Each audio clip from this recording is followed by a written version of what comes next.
Dari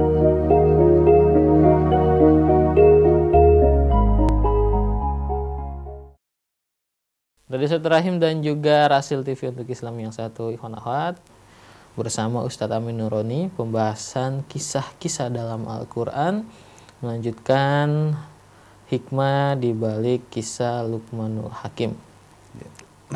Mengenai mendidik anak ini, apakah di zaman Rasul itu, ataulah para sahabat lah, ada kesulitan-kesulitan tertentu dalam mendidik anak gitu, dan apa solusi dari Rasul sendiri gitu, misalnya mendidik anak dalam hal mengajarkan ibadah atau akidah, ditemui kesulitan-kesulitan gitu Bosan. Dan memang hampir semua orang tua adalah keluhan mendidik anak gitu. Nah, dan yang jadi PR juga mendidik anak di zaman sekarang dengan mungkin di zaman dahulu, taruhlah 20 tahun yang lalu, 30 tahun yang lalu, lebih berat katanya Bosan.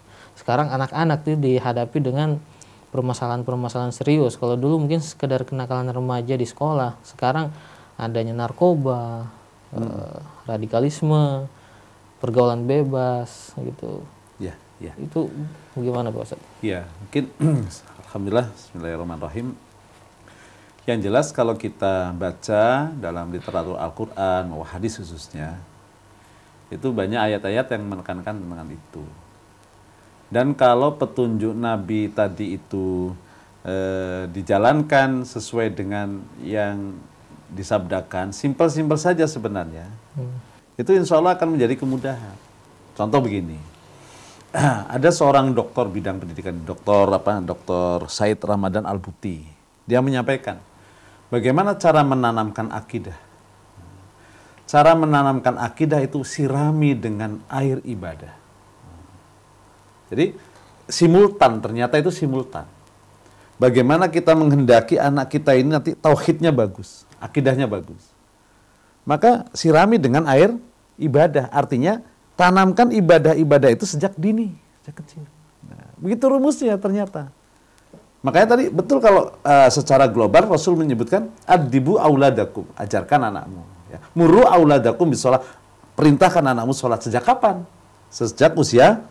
Ternyata dalam menanamkan dalam membiasakan tentang ibadah-ibadah secara tertib itu secara otomatis di sana membangun akidah. Nah, yang hebat lagi kata Dr. Said Ramadan, dengan kita tanamkan sedini mungkin bagaimana menanamkan air ibadah itu, menyirami dengan air ibadah itu secara otomatis akan membentuk pribadi yang kuat dalam menghadapi problematika ujian. Nah, Masya Allah. Nah, ketika ditelusuri kenapa anak ini menyimpang dalam pergaulan, mencari teman-teman yang kira-kira tidak positif pergaulannya, gitu, atau mengambil langkah lain yang justru salah seumpamanya. Itu kalau ditelusuri mungkin ya tadi, berawal dari tadi. Hati yang gersang gitu kan, jiwa yang kosong, atau mungkin kasih sayang yang kurang, kan macam-macam itu pelariannya. Bisa saja dari sini. Nah, maka ajaran Rasul memberikan pelajaran memberikan hal-hal yang mesti dilakukan oleh orang tua dari sejak kecil, dari usia 7 tahun. Nah, ternyata sekarang dikaji, dipelajari sampai tadi Dr. Al-Buti mengatakan begitu. Dr. Muhammad Al-Buti mengatakan tadi, subhanallah, untuk menanamkan akidah, sirami jiwa anak itu dengan air ibadah. Maka perjalanan hidupnya nanti dengan berbagai macam problematika itu akan menjadikan dia pribadi yang kuat, yang kokoh. Nah, simpel ternyata, Masya Allah. Nah, ini disinilah. Ternyata kalau kita ikuti tuntunan Nabi dengan baik, dengan istiqomah, dengan penuh kesungguhan, itu simultan itu, ya Allah. Coba mengajarkan, memperkenalkan anak dari usia baru bisa ngomong lancar tuh tentang nama Allah satu persatu, kan nempel betul itu. Ar-Rahman, sehari saja teorinya begitu ya, teorinya. Ayo kita perkenalkan anak dengan kalimat Ar-Rahman, Maha Pengasih, Ar-Rahman, Maha Pengasih, Ar-Rahman. Besok diperdengarkan Ar-Rahim. Kalau anak-anak sebenarnya ini peran orang tua, apakah itu dominan orang tua ibu atau ayahnya? Coba kalau dibisikkan kalimat-kalimat indah begitu, subhanallah. Kalau semuanya kita betul-betul konsisten, istiqomah menjalankan apa yang dituntunkan oleh Rasulullah, ya untuk sholat dengan baik, kemudian untuk apa tadi? Untuk baca Quran dengan baik, itu mudah. Nah, ternyata coba, apa kaitannya? Nah, kemarin sebenarnya udah kita bahas nih, Apakah sholat itu menjadi kebutuhan? Ternyata Rasul menyebutkan sholat itu menjadi kebutuhan. Dengan kalimat, "Ara'aitum, bagaimana pendapat Anda? Apabila Anda melihat air bersih, jernih, berupa sungai mengalir di depan rumah Anda mandi 5 kali dalam sehari, apa persepsi Anda? Pasti bersih. Itulah sholat." Ternyata sholat itu menjadi pembersih dari pengaruh-pengaruh yang negatif, dan seterusnya, menjadikan jiwa yang suci. Masya Allah. Kebutuhan masyarakat, inna sholata tanha anil fahsai wal munkar. Masya Allah, begitu peran besar sholat ini. Nah, jadi menurut saya dengan pertanyaan tadi, Rasulullah SAW atau Allah Subhanahu Wa Taala dalam Al-Quran dan Rasulullah SAW dalam sabdanya itu telah memberikan landasan-landasan tentang pendidikan yang paripurna sesungguhnya dalam keluarga, subhanallah, dalam keluarga muslim. Wallahu a'lam bishawab. Baik. Tadi Ustaz berbicara mengenai konsistensi dalam mendidik anak gitu, baik itu yang dilakukan oleh ibu maupun ayah gitu. Nah, sekarang tuh masih ada paradigma di sebagian umat Islam bahwa ayah dan ibu punya tugas masing-masing gitu. Misalnya suami atau ayah bekerja mencari nafkah, melindungi keluarga, menyiapkan hal-hal yang bersifat fasilitas gitu, fisik. Nah, yang mendidik anak lah ibu gitu, Pak Ustadz.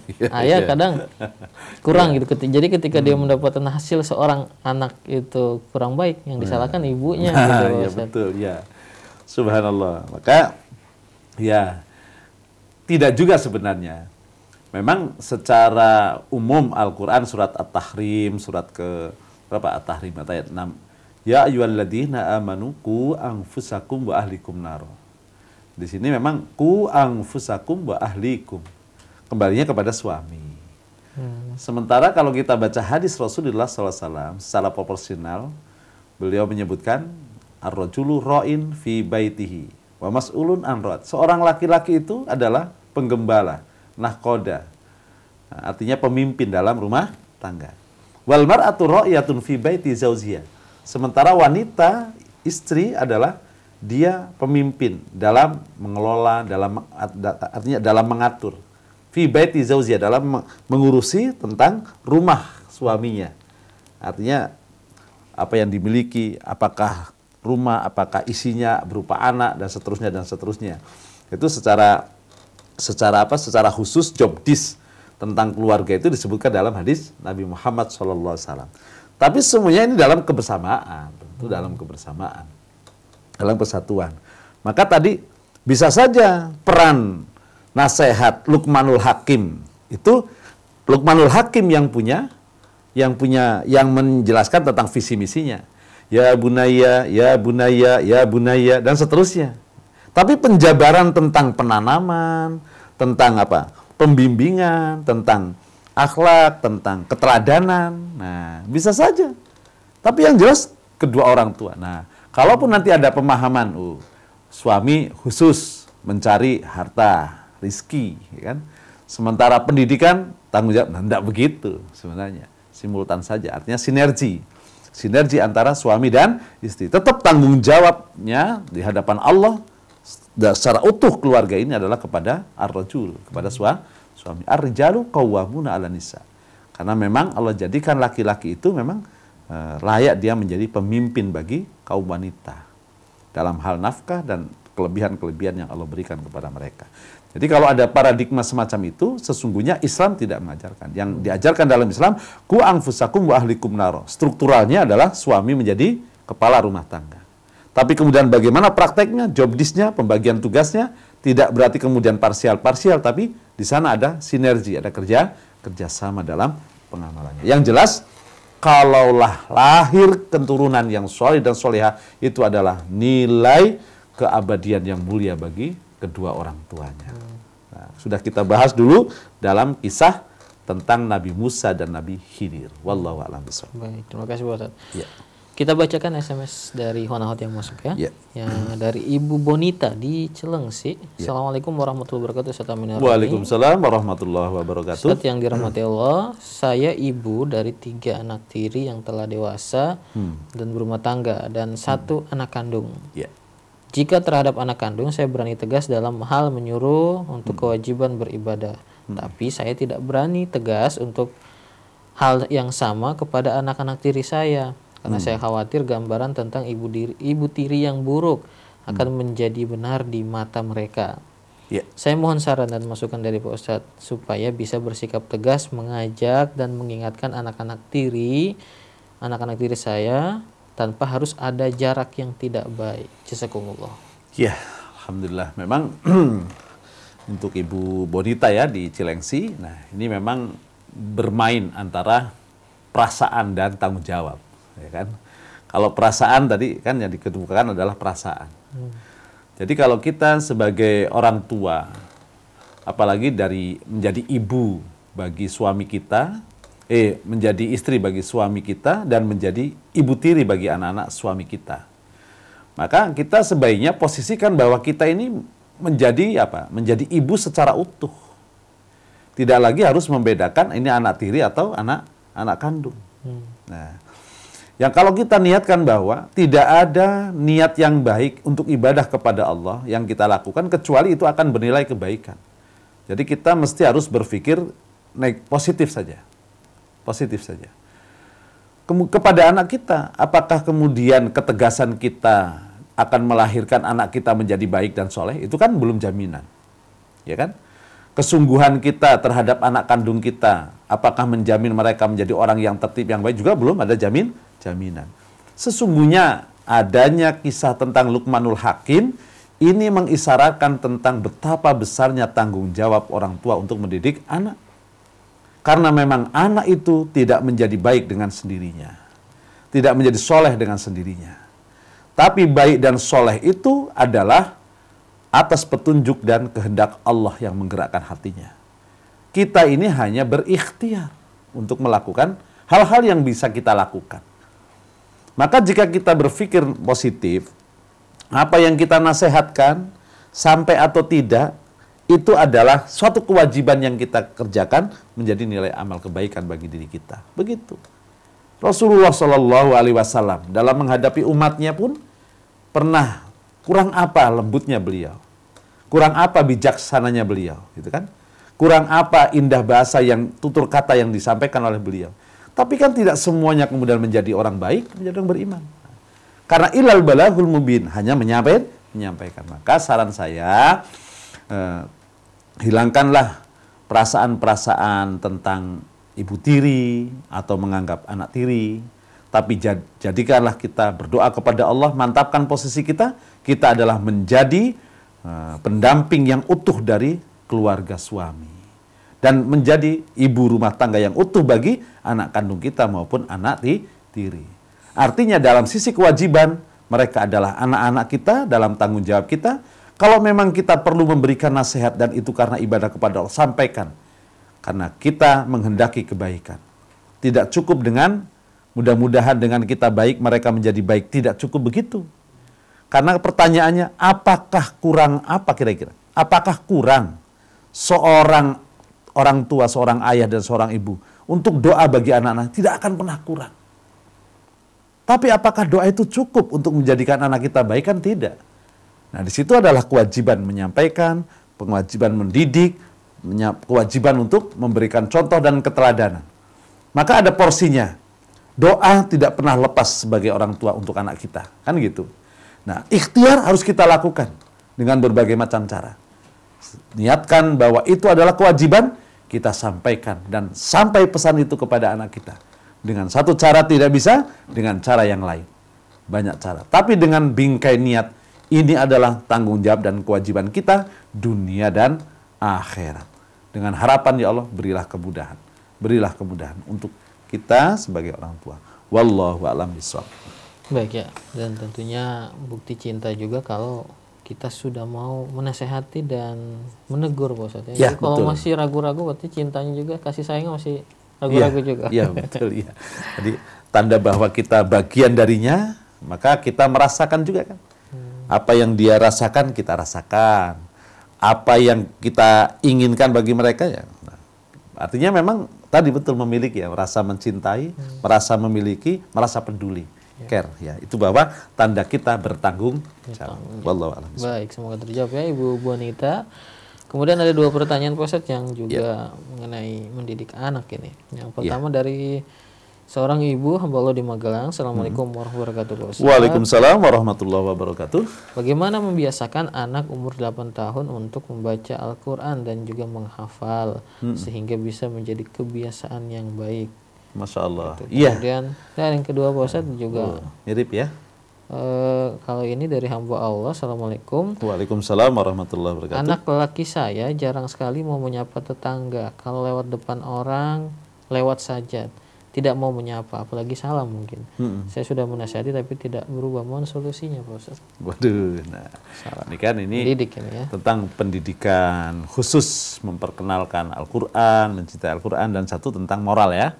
Tentang moral, subhanallah. Itulah tadi bagian-bagian yang mesti kita pikirkan, karena ya pentingkah lingkungan bagi kita, bagi keluarga kita penting.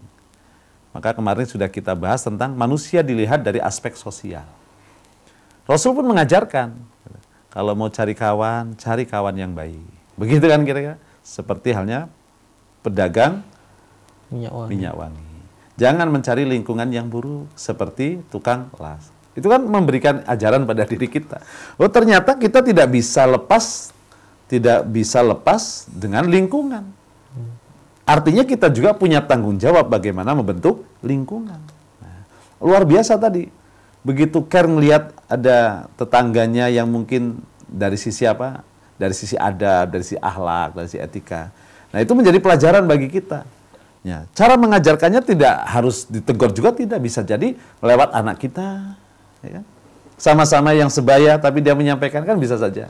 Itu namanya metode bagaimana menyampaikan. Bisa saja kalau dengan kita level usianya mungkin tidak akan dia dengar, bisa saja begitu. Atau sebaliknya malah justru didengar karena kita tua. Atau bisa saja anak itu justru medianya dengan lewat anak sebayanya. Nah, itu kan menjadi nasihat. Artinya Masya Allah, bagus untuk apa? Pedulinya. Yang pertama tadi tentang bagaimana menanamkan anak. Nah, disinilah. Jadi yang harus kita yakini betul bahwa pertama, tentang baca Quran. Kita gali dulu tentang keutamaan baca Quran. Tentang bagaimana kedudukan Al-Quran. Bagaimana tentang mukjizat Al-Quran. Begitu kan? Sampai ada sebuah hadis yang menyebutkan, barang siapa yang membaca surat Al-Waqi'ah malam hari, maka Allah akan jaga dari keburukan. Nah, artinya, ini baru surat Al-Waqi'ah aja udah begini. Nah, kira-kira begitu kan. Jadi, kita tanamkan pada diri kita betapa Al-Quran itu jika dibaca menjadi indah, menjadi kesejukan bagi jiwa kita, menjadi apa? Pencerahan bagi pikiran kita, juga akan membentuk bagaimana cara berpikir kita dalam melihat hidup dan kehidupan. Tanamkan dulu pada diri kita. Baru kemudian alangkah indahnya jika anak-anak kita sejak kecil dan sejak dini itu mereka mengerti, bahkan akrab, bahkan mencintai dengan Al-Quran. Nah, jadi berawal kita tanamkan dulu tentang itu pada diri kita. Jadi jangan kemudian kita, ya mau alhamdulillah, nggak mau ya sudah. Karena kita sendiri tidak punya motivasi sebagai orang tua. Masya Allah. Jadi masa depan anak-anak kita hebatnya nanti kalau dia akrab dengan Al-Quran. Begitu kira-kira. Nah, dari situlah kemudian akan tumbuh semangat. Bagaimana kita mengajarkan anak kita dari huruf-hurufnya, kemudian bacanya, membiasakannya, mendekatkan. Kan begitu kan? Nah, ini baru membiasakan aja macam-macam metodenya. Nah, kan kalau bicara tentang bagaimana metode menanamkan kan susah. Atau mungkin anak 8 tahun. Nah, sekarang banyak tuh mushaf-mushaf kecil kan. Sampai dibagi mushaf juz amma dengan warna-warna, dengan gambar-gambar. Nah, itu kan bagian bagaimana mendekatkan Al-Quran itu pada diri kita dalam bentuk yang visual, yang jelas begitu.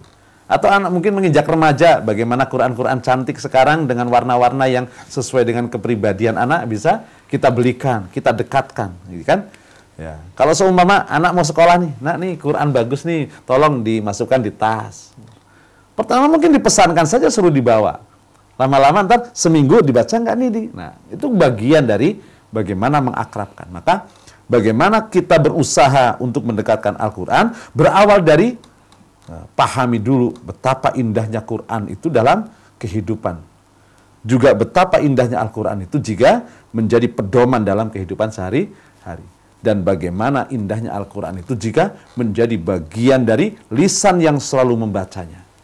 Baru dari situ kita bayangkan anak kita di masa yang akan datang lebih dari apa yang kita fahami tentang Al-Quran. Mudah-mudahan itu menjadi motivasi. Walaupun ini teorinya, prakteknya itu berat. Betul. Ya, berat, Masya Allah. Untuk duduk, ayo nak ngaji pada maghrib atau pada isya. Itu saja kita sudah bagian dari upaya yang baru mengatasi kemalasan diri kita sebagai orang tua. Menyimak anak saja, itu sudah bagian dari rangkaian menanamkan rasa cinta kepada Al-Quran. Ternyata yang berat itu justru bukan kepada anak kita mau mencintai Quran. Justru kita sendiri yang menyediakan waktu untuk mengalah itu sudah bagian dari upaya kita mencintai anak-anak kita. Ini baru Quran ya, belum yang lain. Wallahu a'lam bishawab. Baik, rupanya banyak sekali ya yang harus dilakukan oleh orang tua. Mencoba berbagai cara yang tepat untuk mendidik anak, dan ini menjadi pesan juga untuk orang tua supaya tidak bosan dan terus-menerus mencari ilmu bagaimana untuk mendidik anak yang dengan metode atau cara terbaik. Karena bukan hanya tugas guru untuk mendidik anak, tentunya tugas utama orang tua, Pak Ustadz ya. Ya, dan tidak terasa juga Pak Ustadz, kita sudah di penghujung acara. Sebenarnya banyak SMS yang masuk juga, namun kita dibatasi oleh waktu. Seperti biasa Pak Ustadz, sebagai penutup kesimpulan kajian kita dan juga tanya jawab tadi, silakan. Pendengar Radio Silaturahim yang dimuliakan oleh Allah dan pemirsa Rasil TV yang berbahagia, demikianlah pertemuan kita tentang bicara Luqmanul Hakim dalam Al-Quran surat Luqman ayat 12-19. Dan ke depan semoga Allah berikan kita kesehatan, kelapangan, kepanjang usia sehingga kita bisa bertemu dengan bulan suci Ramadan. Tentunya itu untuk menjadikan kita berubah secara pribadi, kemudian kita berusaha untuk menjadikan perubahan juga dalam hal yang baik dalam rumah tangga kita. Pada kesempatan sore hari ini, itu hanya sekedar informasi tentang betapa luasnya kajian yang bisa kita jabarkan dari pelajaran yang disampaikan oleh Luqmanul Hakim kepada putranya. Pertama, tadi dari bidang akidah, dari bidang ibadah, dari bidang kesehatan jasmani, bidang intelektual, kemudian bidang moral dan bidang kemasyarakatan, yang semuanya itu memang tidak serta-merta anak kita bisa menjadi seperti yang kita harapkan, kecuali harus berawal dengan doa dan ikhtiar yang selalu kita lakukan untuk kebaikan anak-anak kita di masa datang. Semuanya itu berawal kita niatkan sebagai wujud ibadah kita kepada Allah Subhanahu wa Ta'ala. Yang kedua, kita menjalankan kewajiban kita yang Allah berikan kepada kita sebagai orang tua untuk menjadikan anak kita menjadi yang lebih baik. Di atas ikhtiar yang sudah maksimal kita lakukan dan selalu berusaha untuk yang terbaik untuk anak-anak kita, kita pun setelah itu bertawakal. Semoga Allah menjadikan anak-anak kita di masa yang akan datang menjadi aset kemuliaan yang abadi bagi kita di akhirat. Akhirnya semoga kajian kita pada kesempatan sore hari ini menambah wawasan dan menambah rasa tanggung jawab kita terhadap generasi yang akan datang, dan tentunya menjadikan kita lebih baik dan lebih iman kepada Allah Subhanahu wa Ta'ala. Wallahu a'lam bishawab. Alhamdulillah, jazakallah khairan. Terima kasih banyak Pak Ustadz atas kehadirannya, memberikan banyak sekali ilmu, motivasi, nasihat. Semoga bermanfaat dan kita doakan dibalas oleh Allah dengan pahala yang berlipat ganda. Amin, amin, amin. Dan Ustadz juga selalu diberikan kesehatan baik untuk Ustadz dan juga keluarga, sehingga bisa terus istiqomah mengisi, memberikan kajian-kajian di Radio Silaturahim dan Rasil TV. Terima kasih juga ikhwan akhwat yang sudah ikut berpartisipasi. Mohon maaf SMS-SMS yang tidak sempat kami bacakan karena keterbatasan waktu. Insya Allah kita akan ikuti lagi kajian dengan Ustadz Amin Nuroni 2 pekan dari hari ini. Dan kami yang bertugas di studio, saya Julfikar ditemani Fajar, Yusuf Subangkit, Rosid, dan juga teman-teman di daerah yang bertugas undur diri. Mohon maaf apabila ada kesalahan dan kekurangan. Kita tutup. Subhanakallah bihamdika asyhadu an la ilaha illa anta astaghfiruka wa atubu ilaik. Assalamualaikum warahmatullahi wabarakatuh.